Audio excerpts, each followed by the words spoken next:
नमस्कार बच्चों, आज हम लोग पढ़ रहे हैं पाठ 8 हिंदी का छत्रपति शिवाजी। तो शिवाजी जो थे हमारे देश के एक बहुत ही महान वीर योद्धा थे और हमको उनसे बहुत सी प्रेरणा मिलती है।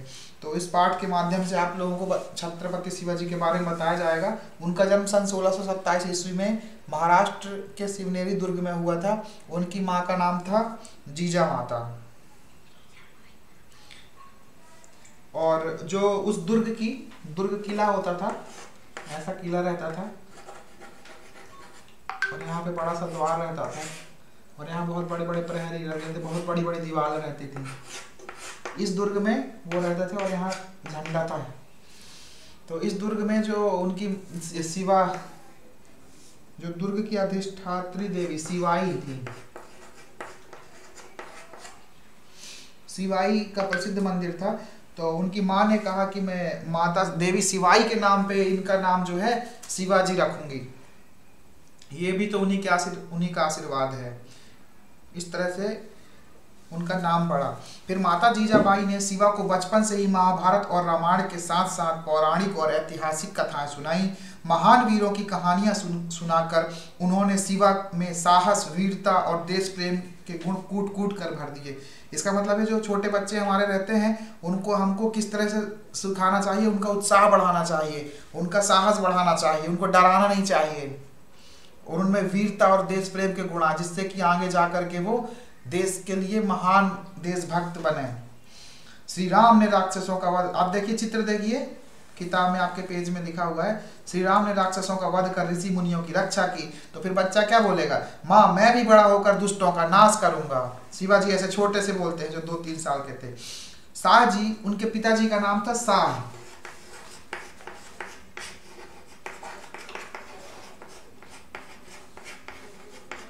आपको पता होना चाहिए सन 1627 ईस्वी जो समय था, उस कालखंड में भारत में मुगलों का शासन हो गया था। तो हर जगह मुगलों का शासन था और जो महाराष्ट्र था वहां पर भी बीजापुर दरबार में रहा करते थे उनके पिताजी। बीजापुर आपका आंध्र प्रदेश में आता है, जहां हैदराबाद है आज का। उनकी जागीर पूना और सूया की देखभाल उनके विश्वस्त सहयोगी दादा कोंडदेव करते थे। उन्होंने शिवाजी को युद्ध कला और अस्त्र शस्त्र चलाने की शिक्षा दी थी। मतलब बीजापुर जो दरबार था पहले, साउथ में अभी भी है आंध्र प्रदेश में, वहां की जागीर थी पूना और सूया जो महाराष्ट्र में आते हैं। पूना अभी भी पूना है, देश की प्रमुख सिटी में पूना का नाम शामिल है। तो उनके जो कहना चाहिए एक तरह से पहले गुरु थे वो थे दादा कोंडदेव।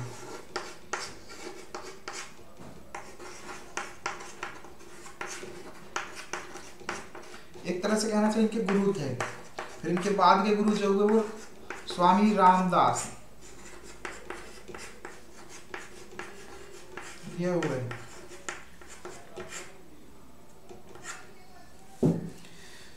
ठीक है, देखिए आप चित्रों में देख रहे हैं, शिवा पैंतरा बदलो और वार बचाओ, हाँ दादो जी अब मेरा हाथ भी देखो। वो भी ऐसे युद्ध कला सीखते थे अपने उनसे। ये दादा कोंडदेव जी कौन थे, ये जो थे उनके पिताजी जो थे शाह जी, उनके विश्वस्त मित्र थे, सहयोगी थे। ठीक है, क्योंकि प्राचीन काल में क्या होता था, युद्ध हाथ से लड़े जाते थे, तलवारों से लड़े जाते थे, इसलिए शरीर का मजबूत होना बहुत ही आवश्यक रहता था। अब देखिए, युवा होने पर शाह जी शिवाजी को बीजापुर दरबार ले गए। उन्होंने शिवा से बादशाह मोहम्मद शाह आलम को दरबारी ढंग से प्रणाम कोर्निश करने को कहा। अब ये कोर्निश क्या होता है, ऐसे करके झुक के वो लोग करते हैं, देखिए बता रहा हूँ, इस तरह करते हैं, कैमरे में दिखाता हूँ, यूं कोर्निश करते हैं ऐसा। उनके जो पिताजी थे, शिवाजी के पिताजी थे, उन्होंने बोला कि शिवाजी को कि आप इनको झुककर प्रणाम करो। शिवाजी ने मन ही मन कुछ सोचते हुए चुपचाप खड़े रहे। शिवा बादशाह हुजूर को कोर्निश करो। फिर शिवाजी क्या बोले, इस आतताई बदमाश ने प्रजा पर अत्याचार किया, मैं इसके सामने नहीं झुकूंगा। छोटे से शिवाजी ने बोल दिया। शाह जी ने शिवाजी के स्वाभिमान को भांप कर उन्हें पूना भेज दिया। शिवाजी ने वीर मावली योद्धाओं को संगठित कर अपने स्वराज्य स्थापित करने की इच्छा को साकार करना आरंभ किया। उन्होंने तोरण दुर्ग पर आक्रमण कर उसे जीत लिया। सबसे पहला किला जो शिवाजी ने जीता वो तोरण किला जीता, मात्र 17 साल की उम्र में। अभी आप लोग भी 16-17 साल के हो गए, है ना। इतनी उम्र में शिवाजी ने तोरण का किला जीत लिया था। वीर शिवाजी ने सर्वप्रथम छापामार युद्ध प्रणाली का उपयोग किया। उन्होंने शीघ्र ही चाकण, इंद्रपुर, देखो अब कहाँ कहाँ के जीतते जा रहे हैं किले, चाकण, इंद्रपुर। वो क्यों जीतते जा रहे थे? क्योंकि उनको मुगल बादशाह जो तो हमारी प्रजा पर बहुत अत्याचार करते थे। बारामती, कोणावत और पुरंदर के किले जीत लिए। देखिए कितने सारे किले जीत लिए। बारामती, कोणावत और पुरंदर के किले जीत लिए। उन्होंने प्रतापगढ़ और राजगढ़ दुर्ग बनवाए। कोडना दुर्ग पर विजय मिली। 2 दुर्ग उनने बनवाए भी, प्रतापगढ़ और राजगढ़। ये छत्तीसगढ़ में आता है राजगढ़, वही वाला है। परंतु देखिए, महाराज युद्ध में तानाजी मालसुरे को वीर गति को प्राप्त हुए हैं। ओह, अब गढ़ आला सिंह गेला, आज से कोडना का नाम सिंहगढ़ होगा। तो उन्होंने कोडाना के किला में उनके जो एक साथी थे उनका नाम था तानाजी मालसुरे, तो उन्होंने कोडना का नाम बदल के सिंहगढ़ कर दिया। तानाजी मालसुरे के नाम के आधार पर। शिवाजी के एक सहयोगी आनाजी सोनदेव ने कल्याण के सूबेदार को पराजित कर उसकी पुत्र वधू को शिवाजी के सामने उपस्थित किया। महाराज जी इसे स्वीकार कर आप हमारी माता बहनों पर हुए अत्याचार का बदला लें, क्योंकि मुगल भी जो थे वो भी हमारी माताओं बहनों पर अत्याचार करते थे। सोनदेव, क्या तुम अपनी संस्कृति को भूल गए हो? पराई स्त्री हमारे लिए माता बहन के समान है, ऐसा शिवाजी बोलते हैं। शिवाजी ने सूबेदार की पुत्र वधू की तुलना अपनी मां से करते हुए इसे सम्मान पूर्वक कल्याण भिजवा दिया। शिवाजी के इस उज्जवल चरित्र की प्रशंसा चारों ओर फैल गई। उन्होंने अत्याचार नहीं किया, जबकि मुगल अत्याचार करते थे। धन्य है, धन्य है, धन्य है, ऐसा बोलने लगे सब। शिवाजी के बढ़ते हुए प्रभुत्व को देखकर बीजापुर दरबार ने अफजल खान नामक सेनापति को उन्हें परास्त करने को भेजा। शिवाजी की वीरता से भयभीत अफजल खान ने उससे संधि प्रस्ताव किया, किंतु उसके मन में चोट था। अफजल खान ने आपको छल या बल से जैसे भी मैंने समाप्त करने का षड्यंत्र रचा है। ठीक है गुप्तचर, तुम जाओ, मैं आत्मरक्षा का उपाय करके ही उससे भेंट करूंगा। तब क्या हुआ? जावली के निकट शिवाजी और अफजल खां की भेंट हुई। अफजल खां ने धोखे से शिवाजी की पीठ में कटार से वार किया। कवच के कारण शिवाजी बच गए, क्योंकि उनको पता था, क्योंकि गले मिले दोनों और उसने पीठ में कटार मारी, और शिवाजी के कवच होने की वजह से उसके कटार तो अंदर गई नहीं, और शिवाजी ने हाथ में पहने बगनखे से, बगनखा जो होता है नाखून में ही वो उसके शेर जैसे नाखून लगे रहते हैं, उसकी अफजल खां की छाती चीर दी। शिवाजी ने अफजल खां की सेना के दांत खट्टे कर दिए। कुछ समय बाद मुगल सेनापति शाइस्ता खां ने पूना पर आक्रमण किया। अचानक शिवाजी ने पूना पर आक्रमण कर शाइस्ता खां को घेर लिया। कायर भागता कहा, मेरी भवानी की धार तो देखता जा, और शाइस्ता खां भी भाग गया। मतलब शिवाजी ऐसे थे जिन्होंने मुगलों के दांत खट्टे कर दिए, कांपते थे मुगल उनके नाम से। शाइस्ता खां की पराजय से चिढ़कर मुगल बादशाह औरंगजेब ने राजपूत राजा जयसिंह को शिवाजी पर आक्रमण के लिए भेजा। राजा जयसिंह ने शिवाजी के कई किले छीन लिए, साथ ही संधि प्रस्ताव किया। शिवाजी इस समय बादशाह ने संधि कर लेना ही उचित है। ठीक है राजा जी, मैं सम्मान पूर्वक संधि करने के लिए सहमत हूँ। शिवाजी राजा जयसिंह पर विश्वास कर आगरा गए। बादशाह औरंगजेब ने उनको अपमानित करने के लिए 3 हजारी मनसबदारों की पंक्ति में खड़ा रखा, और फिर वहां पे क्या हुआ? औरंगजेब ने शिवाजी को कैद कर लिया। औरंगजेब ने वीर शिवाजी और पुत्र संभाजी को बंदी बनाकर कड़े पहरे में रखा। शिवाजी के पुत्र जो थे वो संभाजी थे।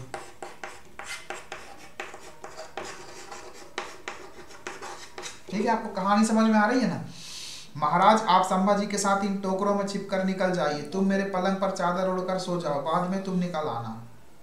प्रतिदिन मिठाई और फलों के टोकरे देखकर पहरेदार असावधान हो गए। शिवाजी और संभाजी चुपचाप टोकरों में बैठकर छूमंतर हो गए। जाने दो भाई, होंगी वही मिठाइयां और फल, हमारा तो जी भर गया इनको देखते और खाते।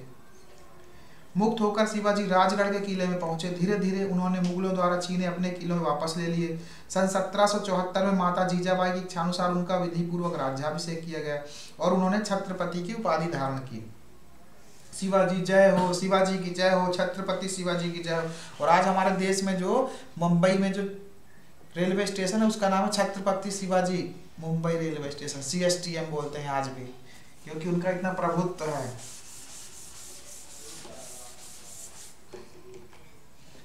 अब 1774 में 1627 में तो उनका जन्म हुआ था, और सन 1674 में कितने साल की उम्र में देखो, 47 साल की उम्र में, 47 वर्ष की उम्र में छत्रपति शिवाजी की उपाधि धारण की थी। और किले जीतना 17 साल से ही शुरू कर दिए थे उन्होंने। छत्रपति शिवाजी ने अपने राज्य का विस्तार किया, जल सेना बनाई, उनकी सेना में सभी जातियों और धर्मों के सैनिक थे, जनता उनका समर्थन और आदर करती थी। समर्थ गुरु रामदास का भी उन्हें पूरा आशीर्वाद था। एक दिन की बात है, गुरुदेव यह राज्य आपको समर्पित है। वीर शिवा, संत को एक राज्य की क्या आवश्यकता है, मेरी ओर से तुम ही राज्य का संचालन करो। वीर शिवाजी ने पुर्तगालियों से वसीन का किला और अंग्रेजों से कर्नाटक को जीता। अंग्रेजों को शिवाजी ने हरा दिया था उस समय। उन्होंने बादशाह औरंगजेब को नाको चने चबवा दिए, किंतु मृत्यु पर किसका वश है। सन 1680 में 1680 में छत्रपति शिवाजी का निधन हो गया। इस तरह से आपने देखा कि हमारे देश में वीर बालक जो छत्रपति शिवाजी थे उन्होंने किस तरह से काम किया। अब देखो बोध प्रश्न है, अभ्यास हम लोग कर लेते हैं। पहला प्रश्न आता है, निम्नलिखित शब्दों के अर्थ शब्दकोश से खोज कर लिखिए। शब्दार्थ हमको पता होना चाहिए, शब्दार्थ। तो पहला शब्द आता है अधिष्ठात्री। अधिष्ठात्री, अधिष्ठात्री का मतलब क्या होता है? अधिष्ठात्री का मतलब होता है अधिष्ठान करने वाली। अभी अधिष्ठान क्या है? किसी चीज को बनाना, निर्माण करना, वो कहलाता है अधिष्ठान।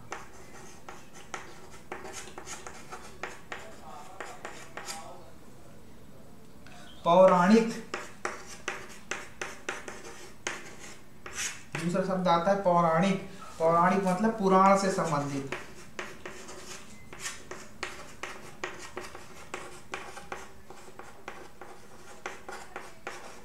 कहते हैं ना पौराणिक कहानियां सुनाती थी शिवाजी की माँ उनको, मतलब पुराण से संबंधित कहानियां सुनाती थी। प्रौढ़ावस्था, प्रौढ़ावस्था मतलब जब व्यक्ति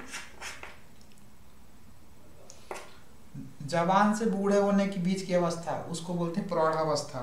थोड़े थोड़े बाल सफेद होने लगते हैं, है ना, मतलब समझ लो आप 40 से लेके 55 की उम्र, प्रौढ़ावस्था। फिर विश्वस्त, विश्वस्त मतलब भरोसेमंद।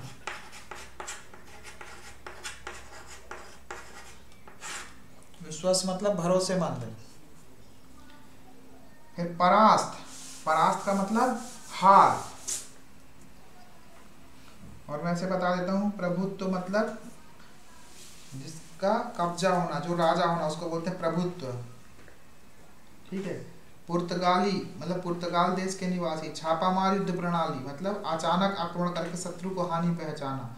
बादशाह औरंगजेब शिवाजी के समकालीन मुगल शासक। अब निम्नलिखित प्रश्नों के उत्तर दीजिए।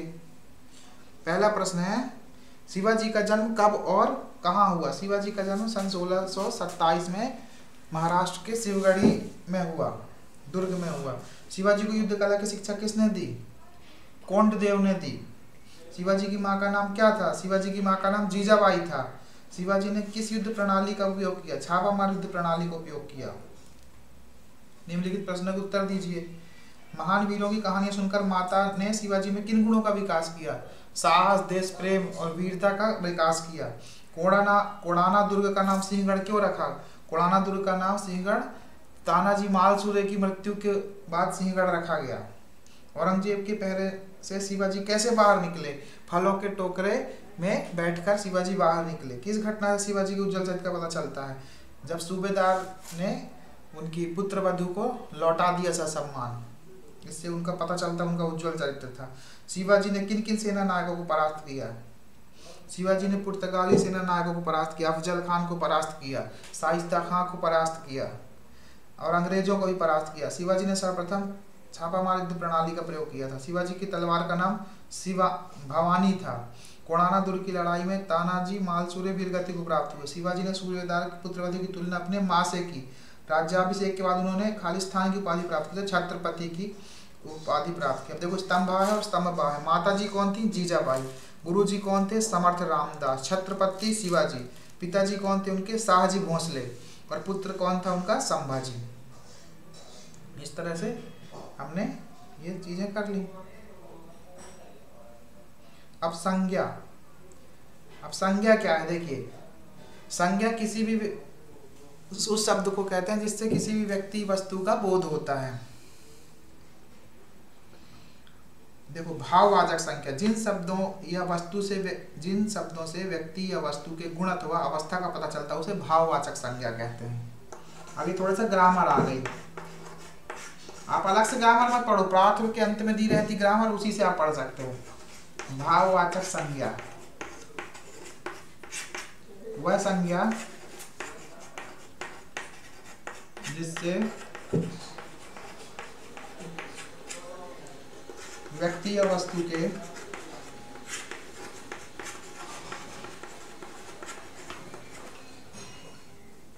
अवस्था का पता चलता है उसको कहते हैं भाववाचक संज्ञा।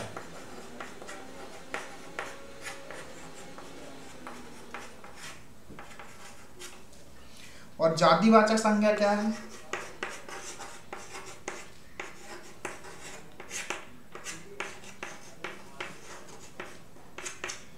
वह संज्ञा ये से भाववाचक संज्ञा बनाने के लिए संज्ञा शब्द में प्रत्यय जोड़कर भाववाचक संज्ञा बनाती है।